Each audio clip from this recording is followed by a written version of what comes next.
Hi, I'm Jana Lee, product specialist of NutriStart vitamins here in Victoria, BC.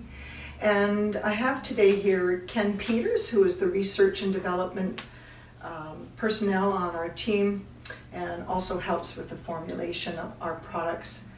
So Ken, we're going to talk about vitamin D today, and it's a very exciting vitamin actually to be talking about because it's known as the miracle vitamin, and I'm wondering what are the benefits of vitamin D, Ken, that you can tell people? Well, the benefits are countless. It started off looking at high blood pressure, heart disease, diabetes, cancer, all the basic ailments. Mm-hmm. Then it moved into the neurological conditions, autism, schizophrenia, anxiety, depression, even insomnia, all very linked to vitamin D. So there's receptors throughout the body. Over 200 genetic switches are dependent on vitamin D.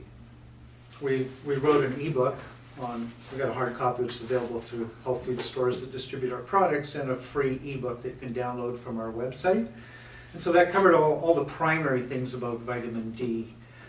Did that a couple of years ago. And every month since, we do a newsletter in which I introduce new vitamin D research. So aside from the basics of helping to prevent many forms of cancer, heart disease, diabetes, affecting many receptors in the brain ranging from autism to schizophrenia, anxiety, depression, insomnia, there's countless new discoveries about vitamin D coming down the pike all the time. So those are available on our website through our newsletters and the blogs.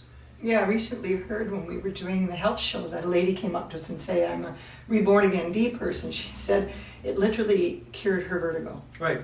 So vertigo is one of the things that's showing up for vitamin D. Well, we had one lady taking high amounts that no longer needed a wheelchair to get around, who had a neurological condition. So a lot of people have a genetic malfunction where they don't actually utilize vitamin D efficiently. So they can even look good on a vitamin D test, but not be effectively utilizing that vitamin D. What about dosage? People are really afraid about taking too much vitamin D. There have been studies done in the past where they gave people up to 200,000 units daily for a month to treat rheumatoid arthritis, and only had about 10% toxicity. Now, I would never advise that.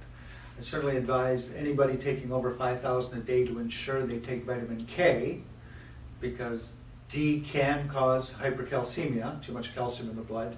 Vitamin K will ensure that does not happen.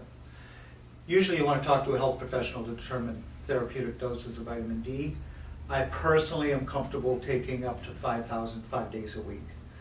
And the advantage of the liquid D, aside from the fact it's virtually tasteless, a drop is 1,000, it's easy to use, is that if I want to take 15,000 every 3 days or 20,000 every 4 days, I can just take 15, 20 drops all at once, rather than having to take 5, 10, or 15 pills at a meal with fat.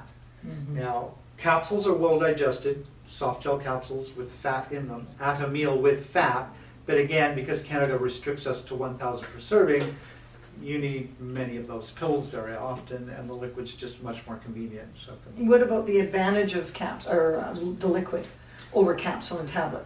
The prime advantage is convenience and immediate absorption, and not requiring fat to be in the meal. Or the digestive system too. You don't know how much is actually being assimilated. I would agree. If you're someone with Crohn's or colitis or IBS, someone that has a hard time retaining and assimilating nutrients, well, you're going to absorb all this oil sublingually through the mucous membranes of the mouth and on its way down to the gut. So it's going to absorb much better for people with digestive problems. Yeah, and poor methylators would be included in that, I suppose. Those are the people who often have vitamin D receptors that are not up to par. Okay. So those people can often use copious amounts of vitamin D. But again, you want to consult with a health practitioner before you start doing large amounts. Right. And winter's coming on. It is believed the reason the flu strikes us in the winter is because that's when we have the least amount of vitamin D. So as a preventative and immune supportive, having adequate amount of vitamin D is the #1 thing to focus on. Awesome. Thanks, Ken. Yep.